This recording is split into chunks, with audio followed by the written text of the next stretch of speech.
We're gonna get this party started here, okay? Good evening. Thank you for joining us. Joplin Schools Board of Education meeting, April 19th, 2022. Roll call, please. Pat. Sheriff Drummond. Here. Derek Ander. Present. Dr. Michael Joseph. Here. John Murray. Present. Riley Hartwell. Here. Brent Gordon. Present. And Jeff Pope. Present. Please stand and join me in reciting the Pledge of Allegiance. I pledge allegiance to the flag of the United States of America and to the republic for which it stands, one nation, under God, indivisible, with liberty and justice for all. Thank you. Who would like to approve the agenda? So moved. Thank you, Derek. Second. Thank you, Sherrick. It's been moved and seconded. We approve the agenda. Please vote. Yes. Yes. Yes. Yes. Yes. Yes. Yes, that passes. Thank you. All right, first up, recognition of board member service. We have a couple. We have a couple to recognize.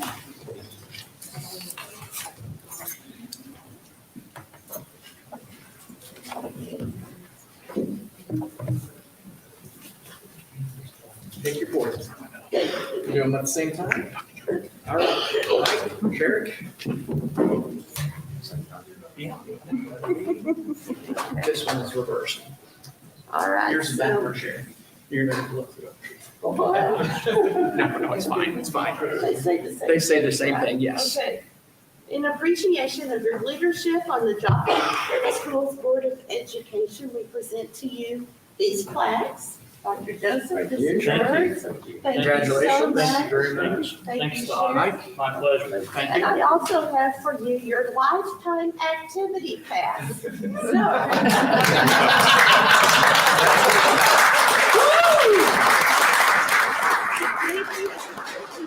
Your position, but you get the lifetime activity pass. So, Thank you. Thank you to the district very much. Thank you, guys. Appreciate your service. Thank you, guys.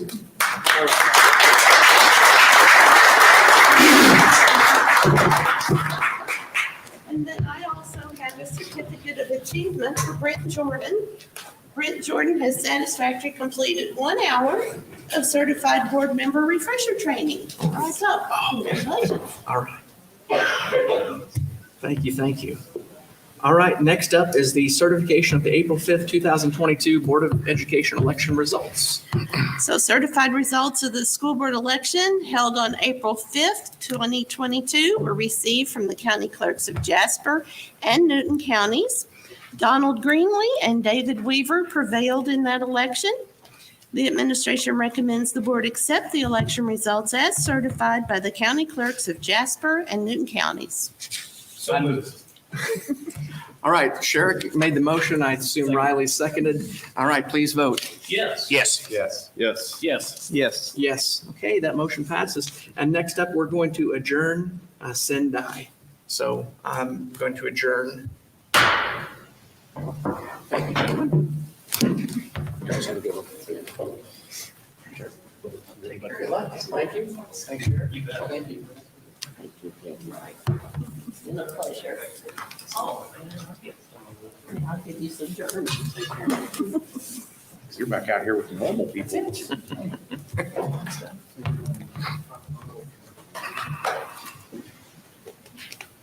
Okay, so the next order of business is Pat Waldo, Board Secretary, will swear in our board members that were elected April 5th. Yes. And then David Weaver and Jonathan Greenlee would join me here at the end of the table. And I'm going to read the oath of office. If you'd raise your right hand, and then say "I do" at the end, and you'll sign the oath. I do solemnly swear that I will support the Constitution of the United States and the Constitution of the State of Missouri, and that I will faithfully and impartially discharge the duties of school director in and for Joplin Schools, County of Jasper, State of Missouri, to the best of my ability, according to law. I do. I do. Thank you. And here is the oath. Mr. Weaver, if you would sign that one. And there you go.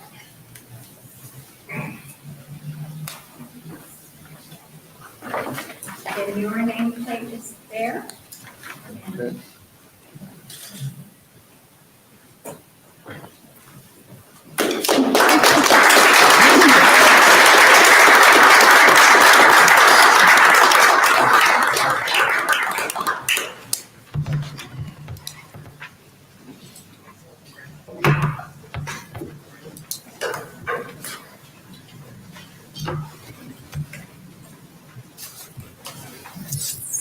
Welcome, gentlemen, to the board. Thank you. You bet.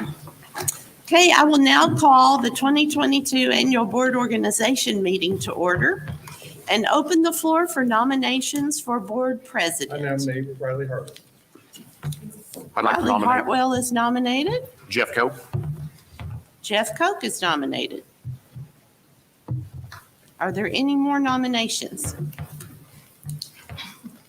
We will take nominations in the order they were received. If someone receives a majority vote, he is elected. Call for a vote on the nominee Riley Hartwell. No. No. Yes. Yes. No. Yes. No. Call for a vote for Jeff Koch. Yes. Yes. No. No. Yes. No. Yes. Jeff Koch is nominated or elected as board president. Now I will open the floor for nomination for board vice president. I nominate Riley Hartwell. Riley is nominated. Are there other I nominations? would nominate Derek Gander. Derek is nominated for vice president. I would nominate David Weaver. David Weaver is nominated. Are there any other nominations? Okay, we will take a vote in the order received. The first vote for Riley Hartwell. No. No. Yes. Yes. No. Yes. No. That is 3, if I counted correctly, Pat. Nominations for Derek, or votes for Derek Gander. Yes. Yes. No. No. Yes. No. Yes. That is 4. That is the majority. Derek, you are board vice president. Thank you.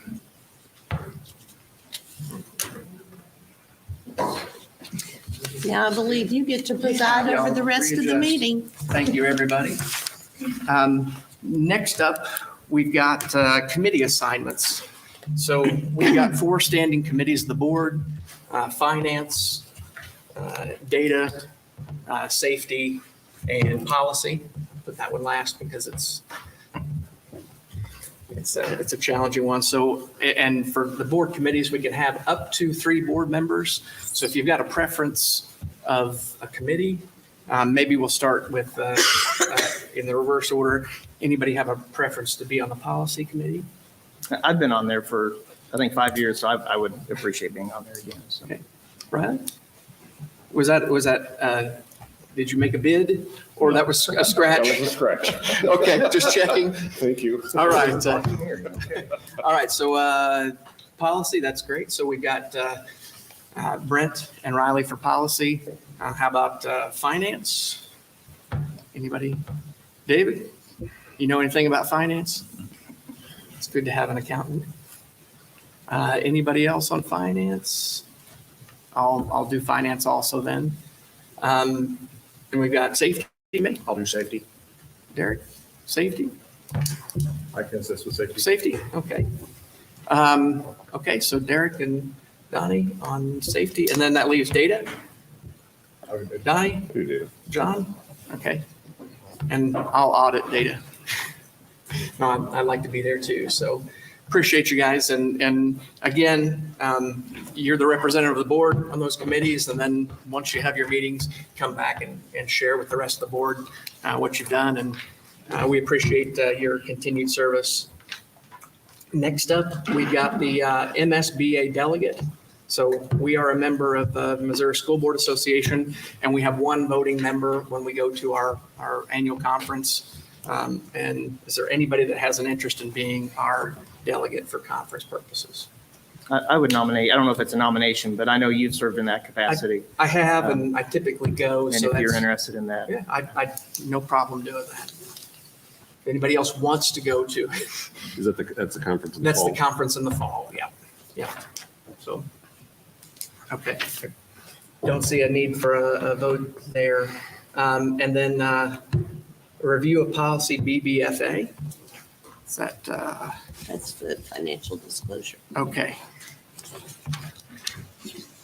And is this for everybody to sign? This is the personal financial disclosure for everyone. Let's see what it says here in the Board action. members will verify by Yep. signature that Okay. they reviewed it. So it is for review, and then Pat, you have a master copy or you have an individual one? You have the chart that I, in your packet, Oh. Got it. and then, Okay. you do not need to Gotcha. file, you sign off. and- So if you take a look through there, maybe you've had a chance to already, and then you've got your signature that you reviewed it. There's a box to check if they're not required to file, or one if you are required to file, and I'll I'll send it this way. Okay.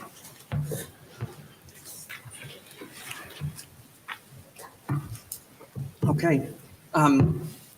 Next up, we've got the board president's report. So first, we welcome 2 new board members. Thank you guys for being willing to serve.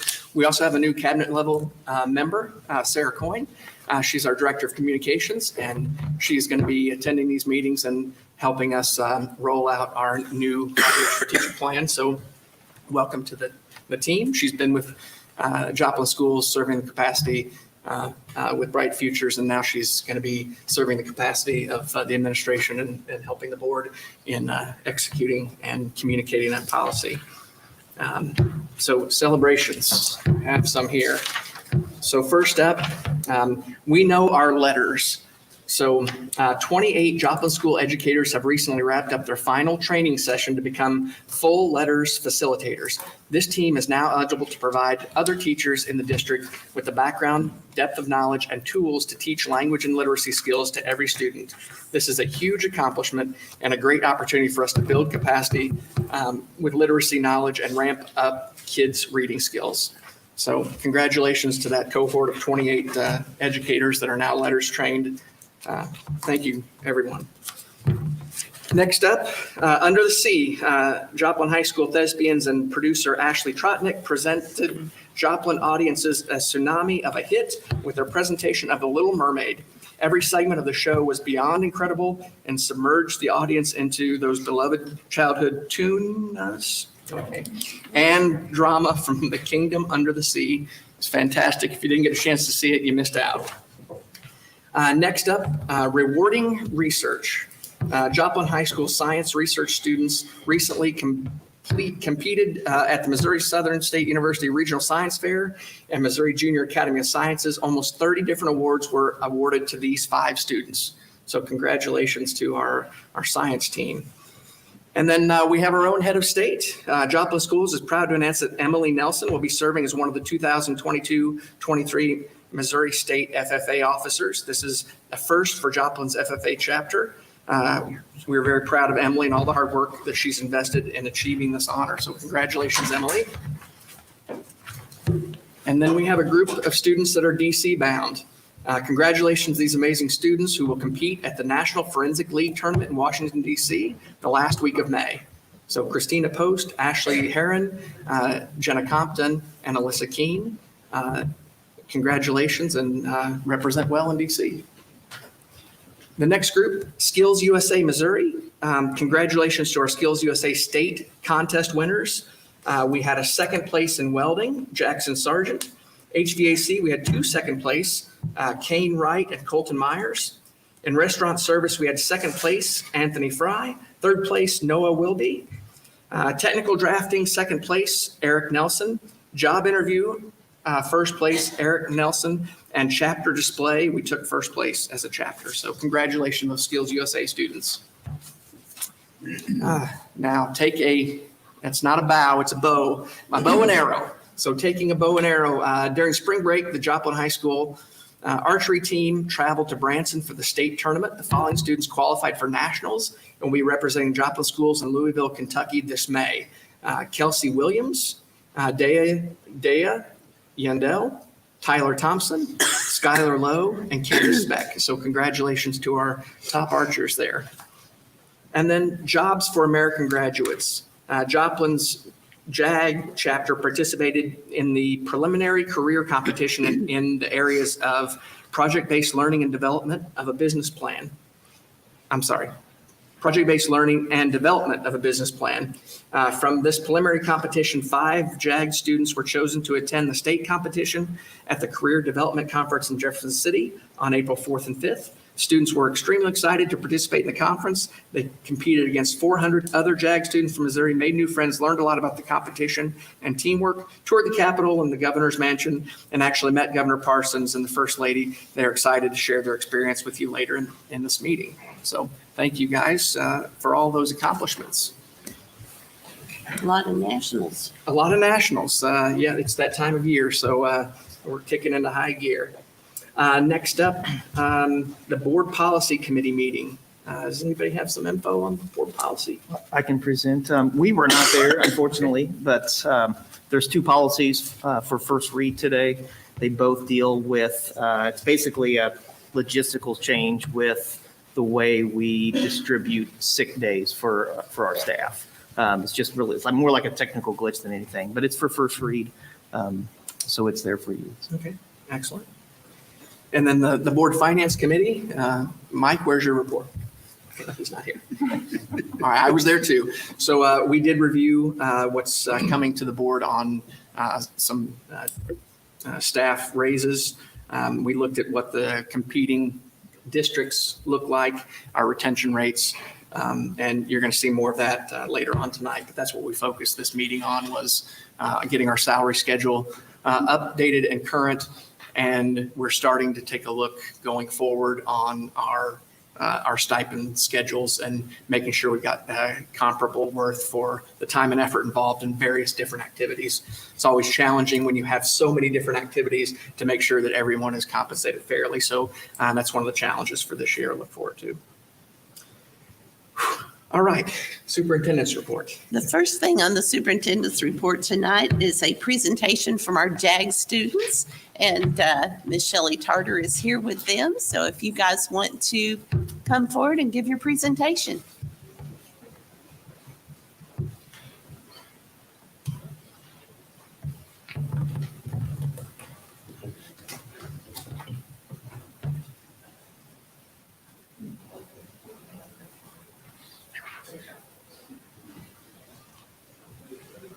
Hi, I'm Kinsey Ogle. This is Leanne Henry, and this is Braxton Horner. As most of the board members know, I have been in the program for the past 3 years, and today we are here to talk to you guys about our trip to DC, or not DC, sorry, Jefferson City. A little DC. So the 5 students that participated were myself, Leanne, Braxton, and 2 of the members that didn't go, Gavin Landis and Donovan Allgood. So the Career Development Conference, CDC, is a conference where selected students get to go to Jefferson City, and we compete in competitions as the project-based learning and the business plan. CDC is a place where we can go and learn employability skills and leadership skills, and also be recognized for our achievements. 5 students from the Joplin JAG program traveled to Jefferson City, Missouri to compete in 2 career competitions. The category that Leanne and I chose to do was project-based learning. While preparing for our competition, we had to decide on an event that we did during the school year that we wanted to do. So we chose our initiation and installation ceremony that was held at the beginning of the school year. The initiation and installation ceremony is basically where the president, myself, our secretary, will swear in all of our new members, and we will all get our JAG certificates and sign our names in the membership book. The category that me, Donovan Aldred, and Gavin Lance competed in was to develop a business plan.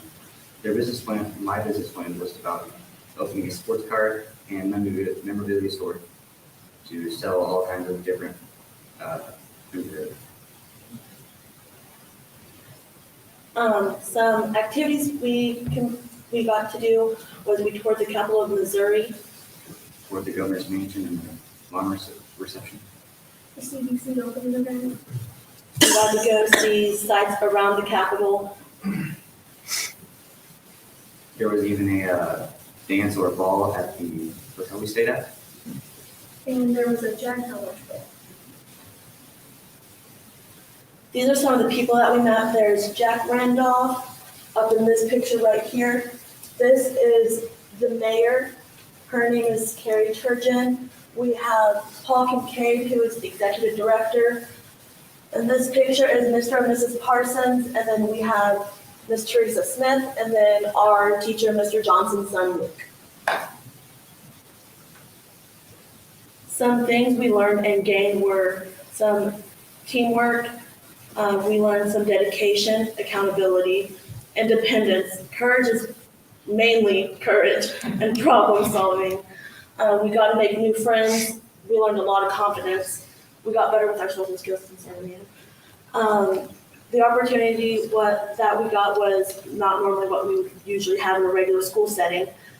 The different perspectives matter, and effective speaking and listening skills while we were there as well. And thank you guys for supporting our JAG program. It's an amazing program, and we loved it. Thank you very much. Thank you.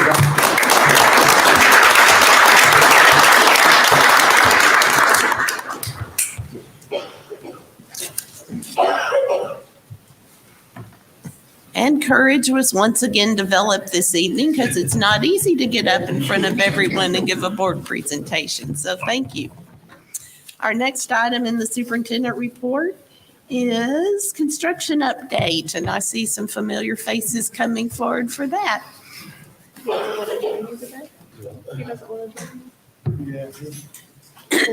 there. All right, good news to report this month. Progress is going very well. Construction is moving along perfectly on schedule. Okay, in progress. We've got the monument sign foundations. So that signage along Main as well as Murphy will be installed fairly quickly, at least the footings. Loading dock flat work has been completed. So that means all of our slab on grade is 100% complete. The exterior and interior metal framing is ongoing. If you've driven by, there's a lot of structure getting wrapped with metal studs, exterior sheathing on the outside, air barrier. That also means masonry has started. So it's going to start changing very quickly. Waterproofing, that's a gray color. If you see the building, it starts with white, goes to gray, and then the masonry is going to cover it. Roofing, MEP, rough in, it's all ongoing as well. First up, photo from looking from the north, basically at the front entry. It's that's I believe the kitchen area.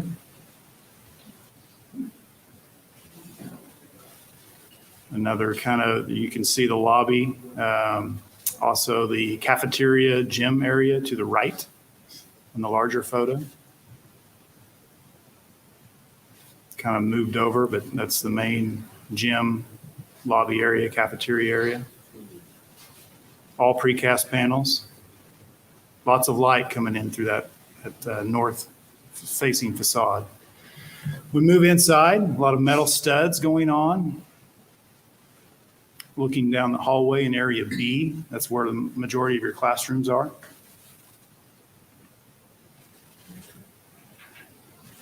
More photos. Lots of light able to come in through the classrooms. It's always good with an educational facility. Your stairwell. To the right is your roof. So area B is essentially roofed in its entirety. It's shedding water right now. There's, I think, 9 different elevations of roof. So we got the main one knocked out, I think, at the end of last week. So we're moving on to all the littler roofs. I think the next one is the gym. It's another photo of the roof. Very clean installation. A lot of times that TPO can roll, especially in high wind events as we've had lately. The roofers, we've had some days where we couldn't get them up on the roof, just because it's dangerous getting those big sheets and putting them down. I've seen guys being hurled across the roof because they've been holding on. It's like a kite. So there has been somewhat of some delays on the roof, but man, they've managed to give you a spectacular roof. And no leaks, even better. More photos of the roof. On the masonry. So they started on the south side and they're working around. The reason why we're working on the roof level is we want the masonry to be completed before the roof starts. Less leaks, more issues if the mason gets on a finished roof. So we want the mason first and then the roofer. Elevator shaft, of course, on the right photo. And really, in a nutshell, that's it. We've had some pretty good weather. All trades have really been moving very well. Midwest Drywall, which is our metal stud and drywall contractor, they've been working overtime. They've been working weekends. They've had 27 plus guys there every day. So we can't ask more of a contractor. Just everyone's doing their part, and it's looking great. Any questions for me? Doesn't look like they have much interior framing left, do they? They really don't, not in Area B. They do in Area A, which Area B is the eastmost section. Area A is the westmost. So for the most part, we wanted them to focus on the areas where more metal studs were, which is the classroom spaces. So they're still working up there, especially on the second floor, which is pivotal to the project because there's so many MEPs, mechanical, electrical, and plumbing trade, to be put in above ceiling and in walls. So that's kind of a critical path line item that we're focusing on right now. Working over top of each other? Yes, as typical. Another thing to note, our storefronts have actually started on the lower levels as of yesterday. So glass and glazing. Any concerns on material availability, or do you think we're in a good place on that? I think we're in a good place. The only long lead times we have that we know of right now are metal panels and elevator. Those two things we're tracking very closely. Right now, we're in really good shape, but anything can happen nowadays. We're going to continue to track that. But right now, we're right on schedule. Very good. Thank you. In terms of the contingency, where are we at and how much risk is still out there? Contingency looks pretty good. I think right now we're at $280,000 of contingency, construction contingency left, not including owner contingency. So construction contingency wise, we've got a pretty good bucket right now. Since we're out of the ground, we've always talked about this. We're essentially out of the ground, so that limits our exposure quite a bit. Anything else may be owner-driven, Sure. like change orders. Otherwise, I don't see much more contingency being used, Fantastic. especially since the plans are in such good order. There you go, Chad. We're looking a little less than 200,000 for owner contingency right now. And we had a first look at the furniture, and we are hopeful that we're going to be around 300,000 plus, maybe more towards 400,000 underneath on that budget. It's looking good right now. Eric is coming in too underneath his budget on technology. So we're knocking on wood and hoping, but we still have some things to do to make sure we find. So Yeah. we're hoping. Fantastic. We are tracking currently a little bit ahead of schedule. I think the last update was December 12th or 13th. So a little bit ahead, which is always good. All right, fantastic. Thank you. Thanks, Aaron. Thanks, guys. Thank you. Our next item is our health and dental insurance report. Shelley? On the health and dental, this is the 9th month of this fiscal year, and we spent almost $5 million of our $7.4 million budget, which is around 67%. Eric, if you'll go to that third page, this is the month in March, April, and May, we start collecting an extra month premium for all of our 9, 10, 11-month employees. So you'll notice a little bit of increase of revenues this month, and that's what that is pertaining to. We also, the prescription this month looks a little low, but that is, we received another rebate on our, from our prescription company of like $121,000. So that's what made that be a little lower this month. And then, of course, dental revenue, the same type thing. Another month of premium is on that. It's a small amount, but I'd be happy to answer any questions you may have. Any high dollar claims that you see on the horizon? There has been a couple, but they're not significant like we had seen in prior years. So So far, we're People are looking healthy. better this year than this time. Fantastic. And our next, if you'll go on, Shelley, it's our financial statements. Okay, in our financial statements, we'll go to our condensed financial statement, which is the 4th page, I believe. It shows the year-to-date for the first 9 months. You'll notice on revenue, we're tracking pretty close to what we had in the prior year. On our expenditure side, I mentioned last month on the debt service, we did see the additional $13 million come through this month on March the 1st. That was the call of the 2012 bonds. It's been sitting in escrow. So it just had to flow through the expense side of paying those off this month of March. But otherwise, there's not any other significant issue at this time. Any questions?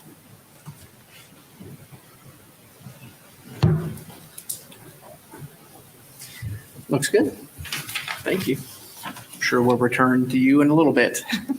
Any public comments, Pat? No public comments? Then we'll move on to the consent agenda. I move to approve the consent agenda as presented. All right. Motion by Riley, second by Derek. Please vote. Yes. Yes. Yes. Yes. Yes. Yes. Yes. And that passes. Then we're up to summer school application.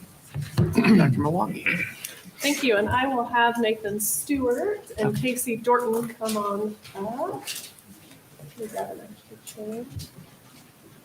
They're the real brains behind summer school. So every year we have to get your approval for our summer school application, but I thought this was also a great opportunity for Nathan and Casey to give you insight and to help the public understand what we have going on for our summer programming. And he's going to put me to work. So take it away, Nathan. All right. So summer school is just a little bit, well, it's tomorrow. It's going to be 6 weeks away. So it's crazy to think that it's coming this fast, but we already have this afternoon 1,264 kids enrolled for summer school, K through 12. When we look at summer school for elementary through 12th grade, the big goal is to minimize the learning gap that we see, especially over the summer. And the other part of that is that summer gives us an opportunity to do some different activities that we don't normally do during the regular school year. And something that I've been putting into the board update is that this year in elementary, we're going to do a new thing called camp time. And what that is, the teachers are going to choose an exploratory topic. So that could be robots, it could be water, dinosaurs, coding, anything that interests them that they know that kids are going to also be drawn toward. The kids are going to get to choose which topic they want to spend some time in. And the teachers are going to develop some hands-on lessons the kids are going to get to choose from, and they'll get to spend 2 hours every day doing that activity. And it's going to mix kids together. So we're going to have first and second graders together. Kindergarten is going to do their own thing because it's preschoolers going into kindergarten. and trying to mix them with any other grade level is a huge mess because we're trying to teach them not to touch the walls and not to put their boogers everywhere. So, Important. so first and second graders together, third through fifth graders will all be working together. So the exploratory activities are going to be just amazing things that they're going to get to work together and learn from each other on different levels. That's going to increase enrollment. It's going to increase our attendance as well, which is really, really important when we look at our ADA for the summer and going to funding for, Shelley can answer all that stuff. So, but I'm really excited about that. And the way that the schedule works out, we can still hit all of the core curriculum at the same time. So we don't miss out on all of the regular core classes as well. We'll also be doing the summer NWEA assessment to see where kids are. And after we take that, that plugs straight into Exact Path. And so it will set up a learning path through summer for our kids 2nd grade through 8th grade so that they will have their intervention time through that to help with minimizing that learning loss. And then we'll also use the 95% bundles that we used last year. And those of you that were on the board last, or I guess that would have been the beginning of this year, Chris Bozarth gave a presentation to show the data that we gathered from that. That was pretty effective for our kids that were in elementary. So we're going to be using that as well for intervention time. And then our title support teachers that we'll be pulling will be using the 95% intervention as well. So lots of fun things in the elementary and middle school. Franklin Tech also really, really cool things for freshmen and sophomores. They're going to be doing 3 different pathways where kids going into freshman and sophomore, they can choose from. So health and human services, if they decide to take that pathway, they can do culinary arts, plant science and agriculture, early childhood professions, and health and nutrition, each one of those for 1 week each. Or they could choose skill and trades, which would be tech ed, construction, manufacturing, and welding. Or they could do computer information science, which they would do coding through Minecraft, which is super cool. We've got several kids already enrolled for that. So lots of different options for kids just to kind of see different trades in those as well. So high school, Casey's going to share a little bit about that. So high school, we'll have our credit recovery like we've always had for kids recovering credits that they've maybe missed along the way, getting towards that graduation point. We will also have some academic acceleration geared towards if they want to take an online personal finance class or online health class. Those students, it's kind of a blended environment where those students come to school 1 day a week and the rest of that is online. They'll have their teacher assigned to them that they can communicate with to get everything they need. We will have our PE classes, which is a combination of PE weights. A lot of our athletes will be involved in that. Students can take that for credit or no credit. And it runs through the month of July. So it's kind of an extended time, but the way the time works for them, they kind of have to go a little bit longer. So their schedule is a little bit different. And then, like Nathan talked about, the enrichment activities through Franklin Tech. It's a great opportunity for our kids, and I've already had several parents contact excited about that. We will continue to have our transitions class, which is basically the transition to high school. It's for our incoming freshmen, and it just kind of gets them acclimated to that high school experience.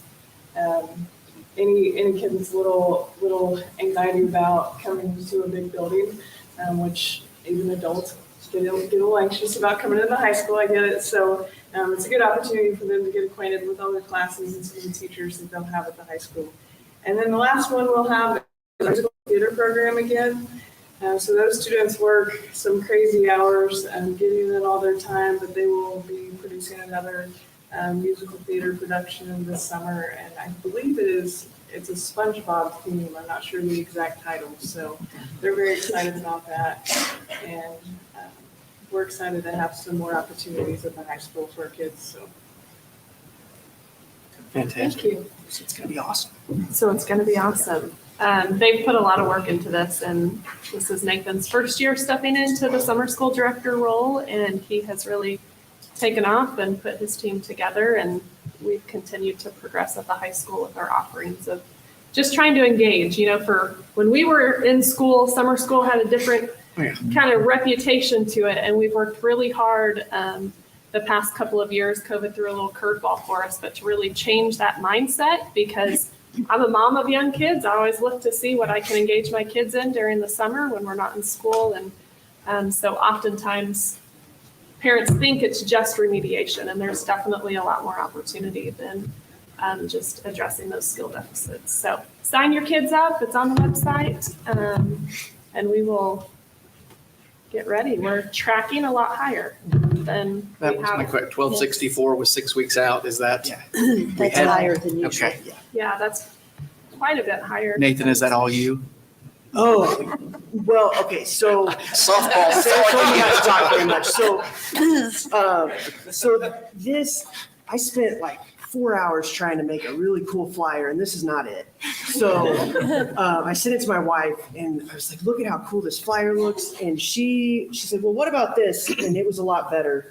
And she did this in like 30 seconds. Okay. So, no, Is she available? Yeah. She's a counselor for us. There you go. Fantastic. No, thank you guys for the hard work. And I know, the reputation of summer school has been, that's where the kids that need help go, but it's really for all kids, and that's, I think the message we're trying to get And across it's is. free breakfast, Yeah. free lunch, and Yep. free. And some transportation as And we well. provide transportation to certain pickup and drop Yep. off spots. So, and that's consolidated based on the number of locations that we have open. So it's not the exact full route, but we try and get as much as we can. So thank you for that. So we would recommend you approve our summer school application this evening. I move to approve the summer school application to DESI for the 2022 summer school program. All right, fantastic. Riley made the motion. Derek second. Any further discussion? Please vote. Yes. Yes. Yes. Yes. Yes. Yes. Yes. Okay, that motion passes. Next up, performance matters. Thank you. Thanks, Casey. Thanks, Nathan.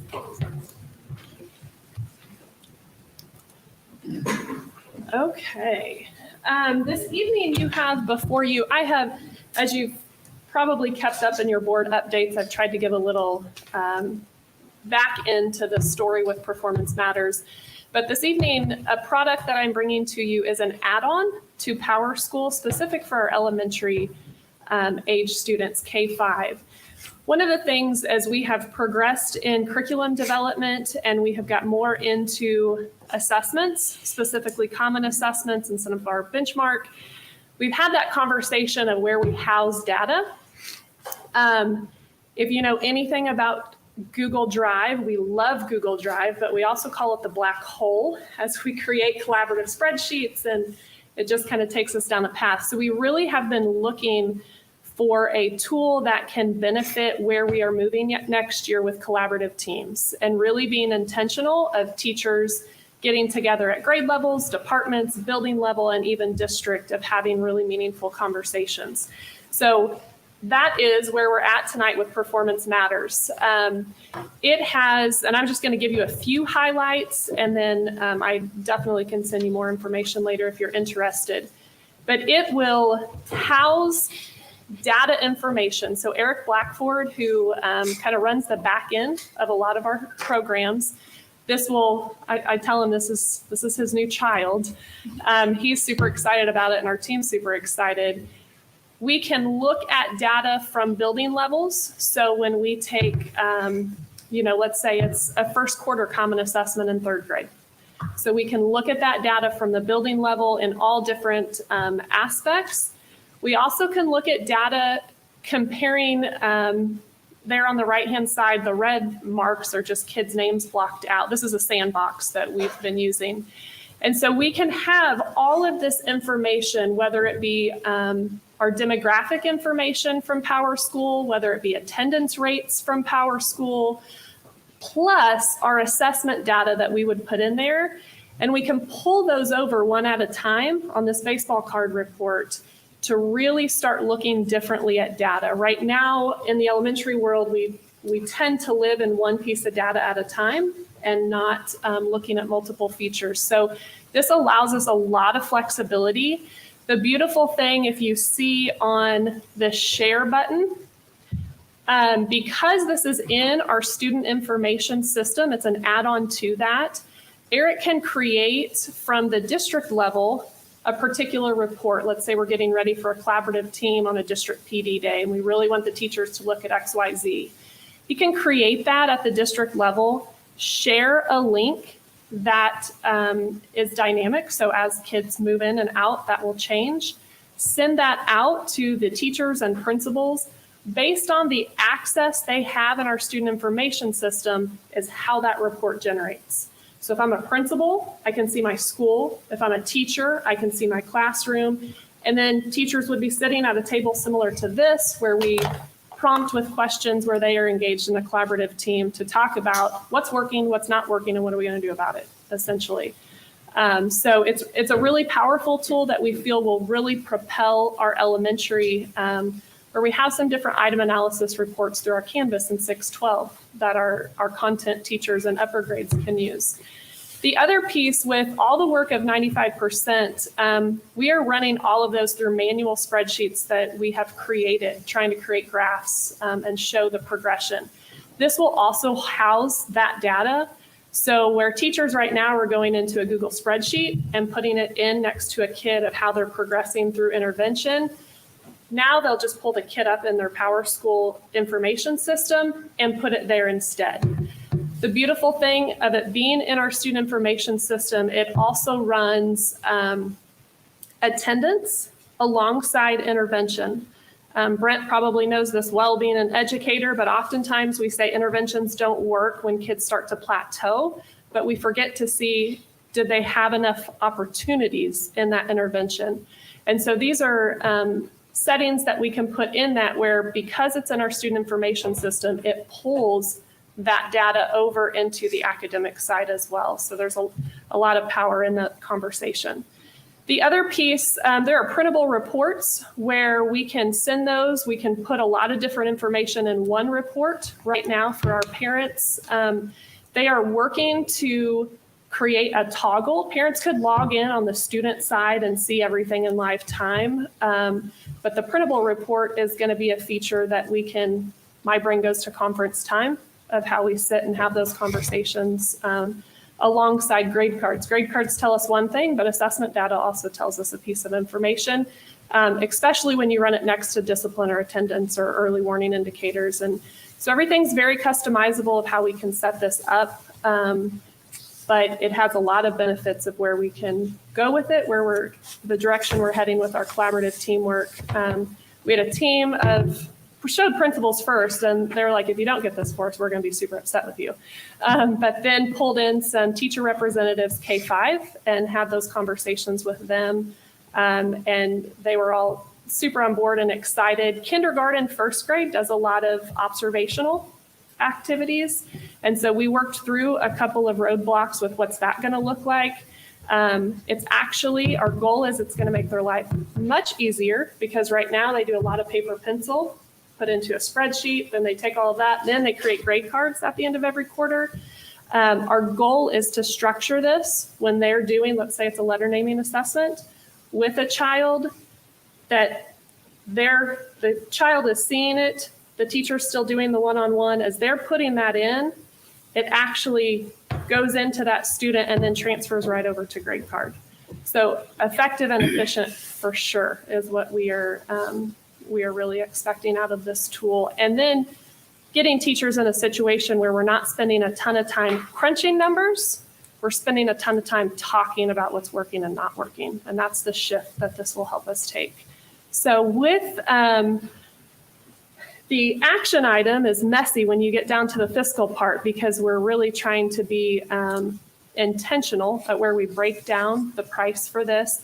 It's cheaper than other products like it, simply because we're already in PowerSchool. And so that's a natural discount that we'll see with this product. But then through the benefits of ESSER, the next couple of payments will be able to be funded through that. And then the moving forward, once ESSER sunsets, I have done some reduction of other licenses that we're paying for more licenses than we've been averaging to use. And so the assessment budget from a fiscal standpoint will be able to sustain this after ESSER sunsets with what we currently have in the budget. So it's kind of a win-win. And then after this evening. Pending your approval, we will hit the ground running, and Eric will be super busy this summer. So I would recommend that you approve Performance Matters as an add-on to PowerSchool. So I would make a motion that we approve as recommended by Sarah in the amount, it looks like it's $40,556.25. Is that the net? That is the After you net. filter everything down, that's the net? All right, motion by John, second by Derek. Discussion? Is this something that we already have, or is this adding on to something we currently have? So PowerSchool is our student information system that houses gradebook, assignments. This would be an add-on, and where we would put this information, we would pull in our NWEA assessments that we do. When we get that map file for our state data, we would upload that into this side. And then we would also put in there our common assessments, which currently are being housed in Google Sheets. I mean, Just a comment I have, I really like this idea in this program, and instead of spending your time collating and pulling data together, you can spend your time on looking at individual students, developing action plans, tracking that, and trying to intervene to get kids up above that proficient level. And you and I have had many conversations that it's that K through 5. You got to make sure that you attract and retain their interests and that they are progressing through the grades. And I think you said once they start falling below that, you see that pattern continuing. So I love this whole idea that this is one of those things that we can really intervene early on in a child's education, keep them interested, keep them engaged, and keep them progressing with, the power of being able to collate the data and use intersecting data points to help drive those development plans. I think it's great. I want to say too, the mobility of some of our students, that is big. And unfortunately for some students, there is some change in movement, even within the school year, once or twice, as far as the school. Different schools. And so they're not starting over. Yeah, That's what's so great about this. essentially, what happens right now, getting all elementaries on the same intervention program has been night and day for our at-risk kids, of keeping them, when they move from one school to the next, keeping them going. But we're still having to make phone calls to share information from a spreadsheet and have that conversation. The way this will work, because it is linked to our student information system, if a student leaves today and is moving to another school tomorrow, when the secretary drops them in the system and the next secretary picks them up in the system, that data transfers with them. So when the new school pulls that student up, they'll be able to see that intervention data. They'll be able to see their assessment results. And so all of that moves. It's in real time. That also is great for our collaborative teams that we will have built into our schedule for next year. If Eric creates a report, let's say in August, that we want to look at 3 different times throughout the year, the same type of information, that same link will change with whatever students they have in the class. So it's all real time.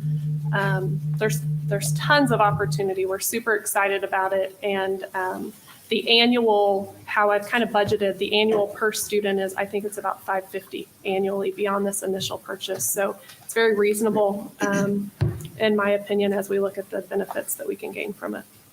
3 quick things. One, it's the lowest cost option, which I like, but it doesn't add another program because we've got Canvas, we got PowerSchool. We don't need another thing. So that's good. And then the transferability, 1/3 of our students don't start in the same school they finish in the district. So the mobility is huge. So appreciate the effort and focusing, zeroing in on that. I would just add that, I think our number one resource as a district, especially ours, but any district, is our teacher time, the time that teachers have available for their kids. And when you can preserve that and create more of that essentially with a program like this, because they're going to have more one-on-one contact and their time is going to be used more efficiently. So I just think it's great. So yeah, it'll drive our problem-solving teams too. I mean, I need to stop talking, but I could keep talking for a long time. We've really worked to try to improve our process when we get to that. Do we need to do a SPED referral for a particular student? This is really going to streamline that process too, because we'll be able to look at a lot of data together versus a bunch of papers piecing things. So Just one other question. When you bring this online, I mean, you got a lot of teachers and you got to have them support, you have them engage it, but are they also, is there a training to help them with that? yes, I am so glad they that will you engage asked that. So one of the new pieces that I'm bringing later this evening for closed session is our grade level department heads. And so those lead teachers will be trained during the training that we will have with them the week of August 8th. It's a train the trainer model. And then that training will transpire over to our back to school training with teachers. I am a huge believer in embedded support and not just a one sit, get, and off we go. The great thing about this, all of our collaborative team sessions, they're going to be living in it. So we'll use, different skill sets along the way, but they're going to be getting familiar with the tool. Next year, our rollout plan is really at that first level of how do we pull data that we have in there to have the conversations, but then they even have ability at the teacher level to get into that. So that's more of that year 2 or 3, starting to expose them professional development wise to those tools. Very good. Good point. Good point. Okay, please vote. Yes. Yes. Yes. Yes. Yes. Yes. Yes. Okay, that passes. Then next up, agreement between Joplin Schools and Joplin Schools National Education Association. So gentlemen, we can actually take probably the next 3 items together if you want. I know Okay. Sarah took a little bit more time with that. Sorry. I don't have trouble talking. If it would please the board, we can take all 3 of those items Let's do it. at once. Let's So do it. I'm not going to say much because I have some important people here that they can talk better than I can. And I'm going to ask our meetings to come on. So we have representatives from JETHD and JNEA. If you guys would all come up here, we give you some chairs. Let's see, come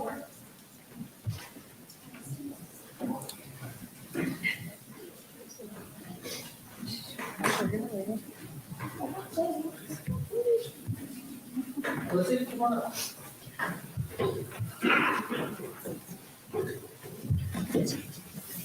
So we have Crystal Stokes, which is our JDA president, Dave Armstrong. We have Crystal Walton, Carrie Ness, president of ESP, and Melissa Albright, our USERV director. So go ahead, Crystal, if you want to start. or- Hello. I come to you every year, and I do want to take an opportunity tonight and say thank you for allowing us to come and talk about our ratification process and about the collective bargaining agreement between Joplin Schools and JNEA, and then obviously they're going to talk about JESP. You know how much I love coming up here and talking, right? I can talk to 200 students, but in front of you guys, I'm always like this. So I do want to kind of talk about the fact that when we began this process many moons ago, it started out as a generic agreement. And now, after many years, we now have a CBA that has grown with our district. And that is definitely attributed to the working relationship we have with the admin team and our collective bargaining agreement that grows with that. Of course, that's not on my script. I just said that. But I also want to talk about the positive relationship that we have with admin.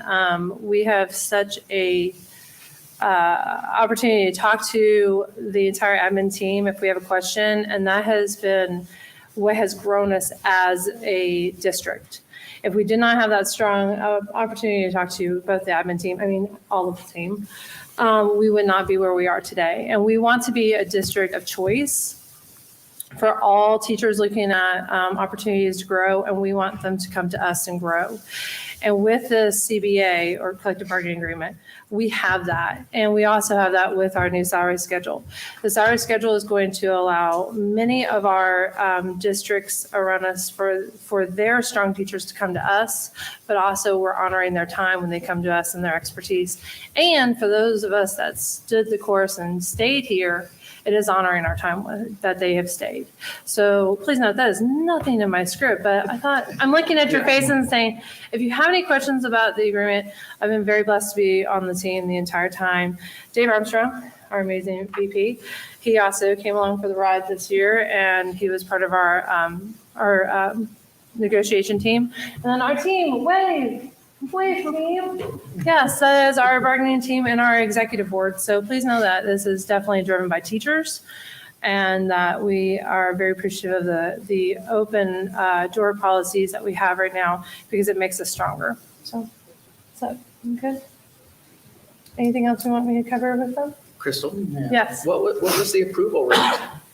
I'm sorry? What was the approval rate? What did your members think about the? Oh, I mean, we have absolute, every single vote has been yes. Okay, I They're think that's very what I was excited. getting Oh, I to share with yes. everybody. So part of the ratification is that we take it out to our membership, and then we also open up to non-members, and we ask them, what do they need? And then we go into the bargaining process and negotiate what the needs are.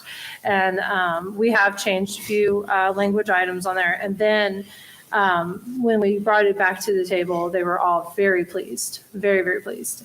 And it's kind of nice that in our district, very little comes to the table because we have created a very healthy living document that addresses all the needs of our district. So, yeah, we had 100% unanimous vote, so. Okay. No pressure for us. No. I would just add that we, so you understand the process, because we do have a few board members here tonight, that we alternated who we bargained with. And so we do language one year with one union and just financials the other year, the opposite year. So this year was full language with JEA. So we actually looked at the contract and there are minor tweaks, but we do really have a pretty good contract that addresses a lot of issues. And so there's just minor tweaks usually year to year. This year we worked with JESP for salary negotiations and financials only. Next year that'll flip. We'll work with JEA on financials and then we'll work with JESP for a full language of the contract part of that. And so we are grateful for the relationships that we have with our unions here. And I would say even through COVID, there were other districts that did not have the privilege that we did, that our unions worked well with us through that whole period. And that continues on. And even with Melissa, she's available to help the presidents and vice presidents as they need, and also gets involved sometimes in personnel matters. And so we do have good relationships with both unions that we want to continue to foster, because we feel like the better environment we can create for our employees and be the district of choice, the better it is for our stakeholders and our students. Because if we can have better benefits and better efficiency and cost down, then we can transfer that on into raises and salaries, and we can get the best teachers that we can if we keep them. I do not have a whole script. I'm not a teacher. I don't speak to 200 kids every day. I go out. But I just wanted to say that we are very thankful for the open relationship and the working relationship that we have with the district. We are happy to work alongside them and when discussing our salary schedule. And on behalf of the JESP, we present with you our ratified contract, which was voted 100% unanimously. Very good. So, Again, no pressure. So the administration would recommend that the Board of Education approve the superintendent or designee to sign the agreements with JESP and JEA, amending the current agreement and approve all attached salary schedules with implementation of the salary schedules and increases for all employees. Make a motion that we approve as presented. Second. Derek, thank you, John. This would be items 3, 4, and 5 on the agenda. 3, 4, and 5. Okay, any discussion? And I might add, the first two are the collective bargaining agreements with salary schedules attached as exhibits. Number 5 is our salary schedules for all other salary adjustments, for those who don't fall on the salary schedule or outside bargaining.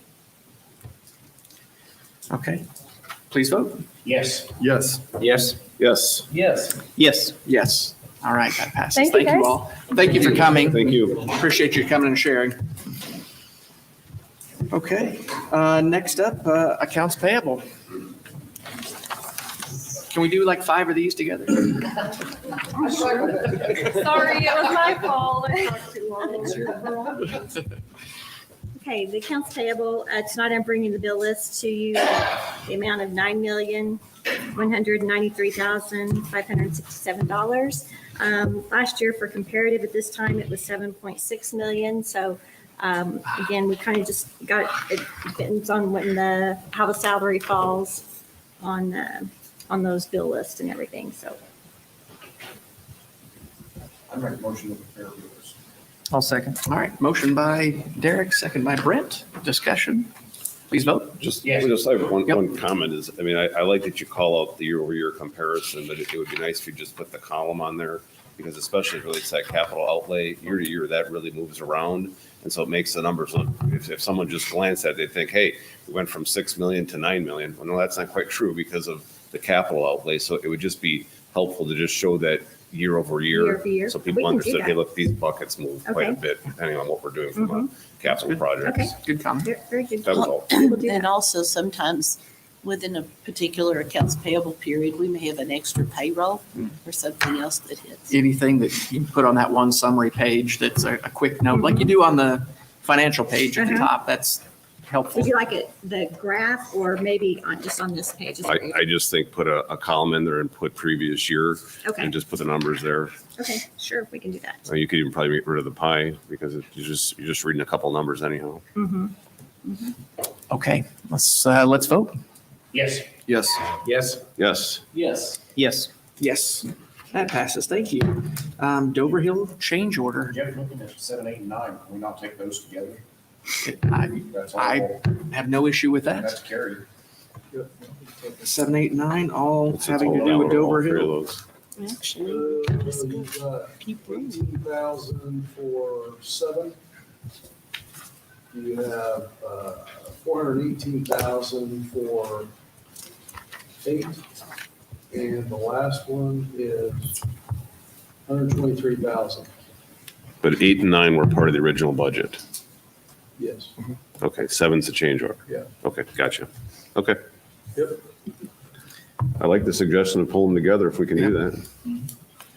All right, I can speak to 2 of those. I'll speak to 7 and 8, and we'll let Eric take number 9. So the first one is change order 009 for Dover Hill Elementary. It's been almost 2 years since we began the design for Dover Hill.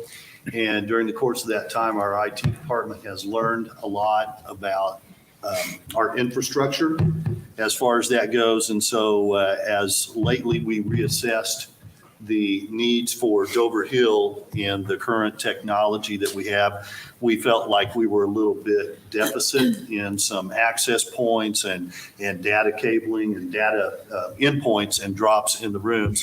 And so in looking at that, we worked with the IT department to draw up on the plans and make some necessary changes that we felt would help us for the longevity of the infrastructure for IT within the building at Dover Hill. So tonight we bring to you a change order for $18,546.48, which will come from the construction contingency within the original budget and will not cause any amendment to the original contract with Crossland. And Dave, this is all about Wi-Fi connectivity and coverage throughout the school. Correct. Yeah, okay, so you're just adding access points. Adding access points and data drops within certain areas. Okay. Yes, sir. The second thing was not included within the original contract, much akin to the access control that I brought to you a couple of months ago. So the same process through this is that we looked at what we needed to do for the playground equipment, basketball goals, shade structures, and turf at 2 locations on site for Dover Hill. We went to buy board purchasing, which is MSBA is a sponsoring entity for the buy board process. This is the first time we've had the opportunity to use buy board, and it's been a good process. And so we're bringing to you a request for an expenditure of $418,360.52. That will supply both all of the prep work, the playground equipment, the turf, and the turf will also be considered, as it has a pad, will be the fall protection for the playground equipment. There will be the shade structures for those areas to give some relief from the heat and from the sun that will be out there. And then the large scale on the south side of the turf area that will also be a non-equipment area, but also a playground area as well. And so what that total is for all of those structures and the turf and the infrastructure underneath all that. Okay, and so Dave, that 418,000, that was part of the original budget for Dover, so we're within budget. We are a little over budget because at the time the budget was set due to a lot of the turf is Over budget on that line. on that particular In line. budget for the Yes. project. But within budget for the. Gotcha. Yes. Okay, Yes, and there were some price increases because we've been at this point in time had Certainly. to, for those. But Turf. for the turf. Turf is extremely petroleum-based, and as you well know, as you fill up your car, what that's been. So a lot of the cost increase was in the turf portion. and this was the best bid that we received? We did that, we're securing the best bid by going through the buy board purchasing Gotcha. and the co-op that pricing gives to And us. putting those items together instead Yes. of separately. So we got a discount because we put structures, turf, same company, come in and do it. Correct. The buy board allowed us And- the opportunity to package all of that together. Carrie, can you share the concept behind the buy board purchasing co-op? Why there's not competitive bids shown? Yeah, so what they do is, all the co-ops do the same thing. They take care of the bidding for us before we ever go to them. So when we have a specification that we need for a particular set of items, we go to the co-op and we look at the specifications that we want, and then we go to the co-op and see what they have and the vendors that they've already pre-certified and already looked at and already bid against those specifications. So that helps us know that we're getting a good product and we're getting a competitive product, if that makes sense. It's something new that we've started this past year, so Yes. it's. In fact, that's helped us a lot, Yeah. especially with certain items, so that we're not going and having a whole bunch of different items. Software, for instance, of course, that usually we get those from the companies. But AstroTurf, for instance, we're going to come to you with that here before too long. We're getting very good service from the AstroTurf people. And right now, we're trying to verify the best price through a co-op for a softball field. And so if we're getting good service from somebody, as long as we can verify that we're getting the best price we can for that product, for that specification, then they've already bid it that way for those specifications. Then that takes care of the bidding process for us. We get a good product, we get good service, and we move on down the road. So, yes. Thank you. Same concept. Then were we going to add number 9, the networking in there too? It's basically, we went out for a bid, and we did select the lowest bid. But this is basically for the switches, the access points, the fiber in between the switches, and the data cabling itself. And that's basically all that stuff. Okay. Was SMC just a partial bid? They only bid on the cable, and they were still a little bit higher than what the cable offer that was in the winning bid, so we just went ahead and within that top of the company. All right. So at this point, any discussion? I'd entertain a motion for 7, 8, and 9. Second. All right. Motion by Derek, second by David. Any discussion? Please vote. Yes. Yes. Yes. Yes. Yes. Yes. Yes. That passes. Thank you. Number 10, large and small equipment. Rick's been busy doing his due diligence on bids as well. What I'll tell you about those. Annually, we have capital equipment replacement. We've started a program where we have a annual budget for equipment. We have utility carts, some new equipment for Dover Hill in the lines of pass-through refrigerators, pass-through warmers, and then some additional equipment for the district, as in milk boxes. They retain a value of 5 to 6 years, or a service of 5 to 6 years. So we just, need to replace a few of those every year. I would recommend that the board approve the $78,940.90 to Douglas Equipment. And then do we want to do the Yeah, if we can double do stack oven? the Blodgetts with the 2. Blodgett double stack oven in the Dover Hill project as well. That was one of the pieces of equipment that was removed from the equipment list, and the district would purchase that in somewhat reference to save the markup fees and contract fees by the architect. So we pulled that off of the bid list from the project, and the district will purchase an oven for Cecil Floyd to replace a 60-year-old oven there, as well as we did last year. And then one at south and north to replace some outdated equipment there. So the total bid for the double stacked ovens were $61,296. All right. I make a motion. Go ahead. Make a motion to approve number 10 and number 11 as presented. Second. Thank you, Derek. Thank you, Donnie. Discussion? Rick, it's hard to say no because you fund your own department. So thank you for that. One quick question. So Douglas Equipment didn't come in and want to make it better after the other bid? On the Douglas equipment for the other? Yeah, I'm just seeing we're going to approve the one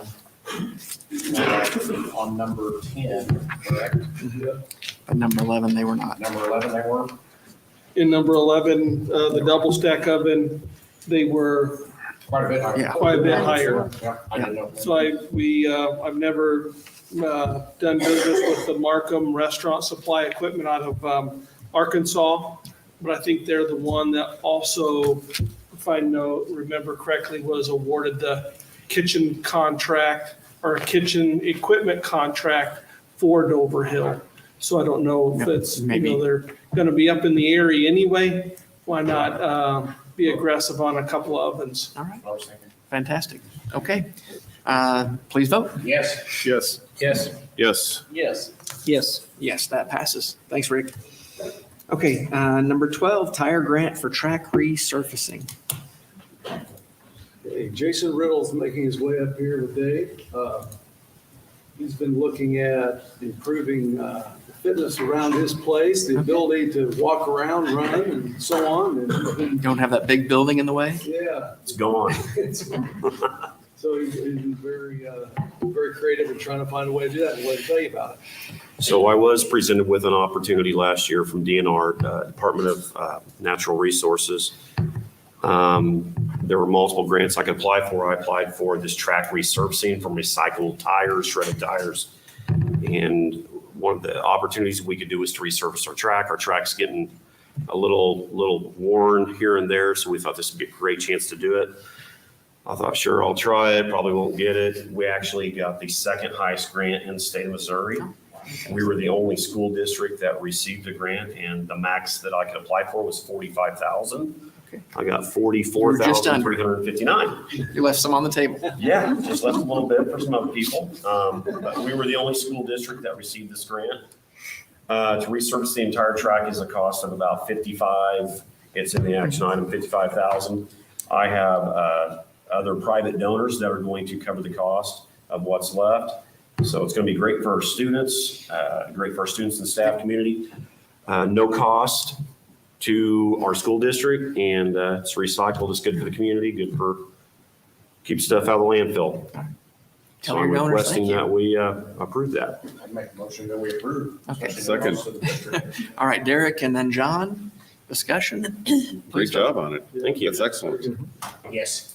Yes. Yes. Yes. Yes. Yes. Yes, that passes. Thank All you. right, thank you very much, guys. Send our congratulations, our thank yous to the donors that helped with this, make it the difference. 13 and 14 can come together? Okay. I have no problem with that. Chromebook, refresh. Okay, Eric, you want to talk about that? Yes. Well, every year we refresh 2 grades of Chromebooks, always the 9th grade, and then one of the 5th through 8th grade, to make sure we stay within a 4-year cycle of the lifespan of the Chromebooks. And then, so this year, that's the bids that came in. We did get some other bids that were a little bit lower, but like one was for Samsung. We've had nothing but problems with the Samsungs we got in at another school.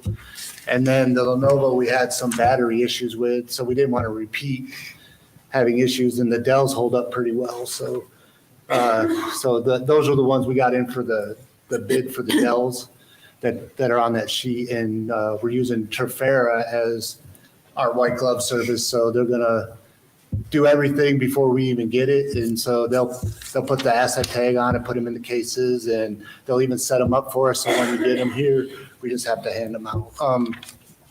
ECF did open up, which is not on there. It's a new grant, or it's not a new grant, but they're redoing the ECF grant again this year. And so as long as we get the Chromebooks in after July 1, we should be able to get reimbursed totally for them. So. All right. Again, thank you. And I would say it comes out of your budget, but hopefully it hopefully it doesn't. But, all right. I would make a motion that we approve number 13 and number 14 as presented to refresh our Chromebooks. All right. Thank you, Derek. I can second. Second, Brent, thank you. Any discussion? What's the total quantity that we're refreshing at this point between the two? 620 at the high school, and then 630 at the middle schools, which would give about 10 each at each middle school extra, and about 20 or so at the high school. Excellent. All right, please vote. Yes. Yes. Yes. Yes. Yes. Yes. Yes. All right, that motion passes. Thank you. Next up, servers and cameras at Joplin High School. So, as you might recall, we put the district, most of the district on Digital Watchdog, which is this other camera system. And we knew this day was coming. Our servers were breaking down at the high school. In fact, there were several cameras that had been down at the high school, a significant portion of them. And they've just been making do for right now. And so the other thing was when the servers went down, it gave us an opportunity to look at moving to Digital Watchdog so that we would have the same system throughout the district. We still have a few schools, I think it's middle school. The middle schools will be left, The middle schools don't have Digital Watchdog, but all the elementaries, all the other ancillary buildings have Digital Watchdog, and this would put the high school on Digital Watchdog. Correct. Yeah. Dr. Sekedi, can you explain what Digital Watchdog is?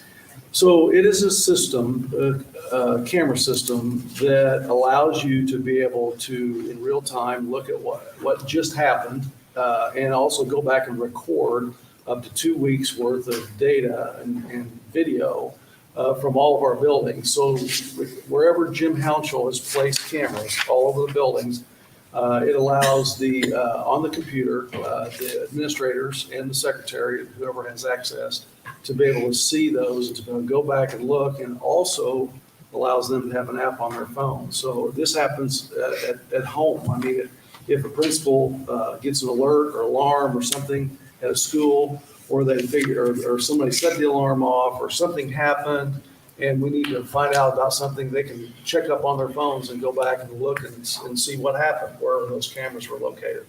The system we had at the high school has been in there since we built the high school, but over time, things break down. And so this system will allow us to have a more streamlined system throughout the district and get everybody on the same sheet of music, as they say. Mm-hmm. And one of the problems with the company we were using, they've changed hands a few times.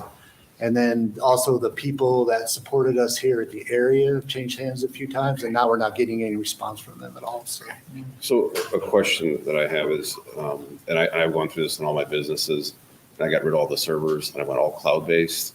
When you look at the cost breakdown, I mean, most of this cost is for servers. So what I would ask is maybe you consider just table this one, go back and get a cloud-based solution, get rid of the servers, put the cameras in. You get the same end result, and it saves $80,000 for the district. Won't quite be that. You're going to pay something for the cloud-based subscription, but it'll be a lot less than $80,000. I think that's a far better place. So I'd ask you to consider maybe just table this one and go dig into that a little further. I'm not sure what that would do to us with what we've done with the rest of the district. Yeah, well, I mean, we'd have to look at, it'd be a big overhaul for all the elementary schools too. Yeah, because right now, all the elementaries, what we did there to save a little money was put several elementaries on a server. So that saved a little bit of money when we were doing Well, just the point is that the world is moving away from buying our own servers. Right. It's moving to cloud-based technology. And so I think we should move forward on that one. It's a little better, cheaper, save some money for the district. This is something we can look at and see if, even if we're just on that, because this would be the high school, correct? This would just be the high school, correct? I wonder if it's something that we can look at and do the high school. Certainly. As one monster. You certainly could. Undertaking, and then. Yeah, we can reach out to Digital Watchdog and see what that'll take. And then, Do you know how many camera systems were in this proposal? I mean, Aaron, how is it many 10, cameras? 20? cameras. Yeah. There's like 100 It was and 40 something we had a concern about. There's 6 of the cameras, there's 286 cameras currently. Uh-huh. And along with this proposal to add 12 more cameras. Okay. to So the you blind. continue to use those cameras that are out there now? We're using almost all the cameras, but there's a few blind spots where you want to put in more of a fisheye lens. So, Is this something we can table and do some research on the cloud base? The only thing, delaying it a month is just the recall for the high school in certain areas. They don't have that ability right now. And is this an off-the-shelf package that we would buy, or is this something custom that's built for us? It's pretty, Digital Watchdog is pretty off the shelf. They would have to probably order the servers and stuff, but then they would have it up and running, but. If we waited till next month, it would cost us a month of time. If this were to pass tonight, how long until it'll be operational? That I don't know right off the top of my head, because there is a little bit of delay for servers and stuff, but. I So mean, you we got could about definitely 6 check weeks it of out. school left? Yeah, that's what I was thinking. We can't get in 6 No weeks. hurry We've on got the this. summer to work that out. I say even if we had to call a special hour meeting, if you were able and get something started so it could be implemented during the summer, I'm all right with that as well. I need to update myself on the difference between the cloud and the server, so thank you for that. Yeah, you bet.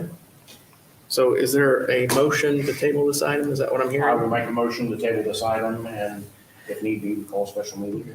Second. All right, so a motion by Derek, second by John. Any more discussion? Maybe we put a timetable, like the end of next week, if you can. Oh, yeah. You think that's absolutely. reasonable? Yeah, it won't take long to get Okay, an answer. let us know, because we don't want to hold you up, but. Yeah. We call a meeting if we have to. Yep. Okay, all right, please vote. Yes. Yes. Yes. Yes. Yes. Yes. Yes. Okay, that motion passes. Thank you. Then we got the Missouri School Board Association Regional Executive Committee Chair. Yes, so Board President Jeff Koch has been filling an unexpired term as MSBA Regional Executive Committee Chair, and that's for our Region 9 area. At the March 22 regional meeting, he was asked to continue to serve in that same capacity. And to be valid, the regional nomination requires an official endorsement of the local school board. Administration presents the endorsement form for the board's consideration and official approval. I would move that we endorse the form for the board's consideration and official adoption for Jeff Koch. Okay. Thank you, Brent. Second, thank you, Derek. Discussion, I will share one thing. When I came on the board, one of the questions was, what value does MSBA bring? Because a lot of it is policy. One of the things that being in this role has given me some insight to is even just being a member. There's a co-op of gas through Spire that is set up that since 2001, we've saved $1.3 million just for being a member of MSBA and having that on Spire. So Shelley looked and that's about $65,000 a year that we are getting discounted on our natural gas, and our MSBA membership is considerably less than that. So I would also propose that there's probably some other benefits out there too that maybe we are not taking advantage of, that this might help give some more insight to it. So that was part of my reason for helping to serve. It doesn't take away from this. So please vote. Yes. Yes. Yes. Yes. Yes. Yes. Okay, that passes. Thank you. Policies for first reading. Yes, as Mr. Jordan shared earlier in the meeting, our policies tonight deal with leave. And in talking about benefits of MSBA membership, we subscribe to the Missouri Model Policy Service. So they have staff attorneys and different employees at MSBA that watch legislative action, and then they incorporate that and make sure that our policies stay up to date. So the first item is dealing with leave for victims of domestic or sexual violence, and it is in response to state statute. This would be unpaid leave that they could take, but if the employee has accumulated sick leave or personal leave or vacation leave, we would allow them to use that and not be docked, but we are required to provide some leave opportunities in those cases. And then also the cleanup language that Brent was talking about is just that we were a little bit vague in our talk about bereavement leave for employees, and it left it open to interpretation to some degree. So we want to specify that when there is a death of an immediate family member, and in the policy, immediate family member is defined, that would be per occurrence if someone was had two tragic losses within a year, and not just 3 days annually, but 3 days per occurrence. So those are our two recommendations for both certified and classified staff. All right. Make a motion to approve that. Presented. All right. Thank you, I'll Derek. second. Thank you, Brent. It's been moved and seconded that we approve as presented. Discussion, please vote. Yes. Yes. Yes. Yes. Yes. Yes. Yes, okay, that motion passes. Okay, we're up to plus and deltas. Well, plus for me is just to welcome our new board members, and we passed a lot of items in a reasonable amount of time tonight. So thank you, gentlemen. Thanks for the efficiency, definitely. Plus, we've got Sarah now, so we'll get to see her quite a bit more. So looking forward to that we'll be able to share more data instead of just being reactive. We can be proactive. So look forward to working with you. I'm going to add a plus of our unions. Crystal, tell me if I'm wrong, but were we one of the first in the state to work on that kind of funds? You are correct. This is actually, we've never ratified before May. Wow. So this is a big deal for us that we can lock in some of the salary and the language before our last day of school. In fact, we were working because there were some changes in the law this year that went away. So we were so far ahead of everybody else that we were kind of studying the trail, so we were kind of looking at that language and how that affected that, so that I think we did JETHD in one meeting. Yes, we did. So that just speaks to the Nice job. relationship that we have with our Yep. unions. and Fantastic. Another plus for me would be that I'm looking forward to reading and hearing about the eagles that are venturing throughout the country this summer and late spring. So we're going to have students in Jefferson City, Washington, D.C., Kentucky, and I'm sure there's other places as well. Nashville. So, yeah, so looking forward to that. Yep. And a state FFA officer. Yes. First time in our First time history. ever.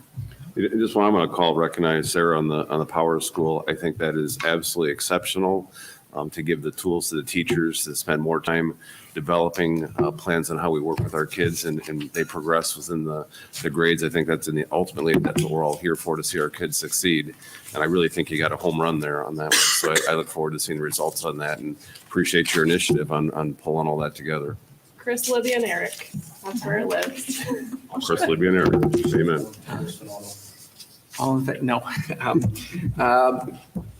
Make a motion, we adjourn to closed section per 610.021 for legal actions. All right. All right. Please vote. Yes. Yes. Yes. Yes. Yes. Yes. Yes. We're adjourned to closed section. 5 minutes, guys. You know, next. Thank you. And we'll meet in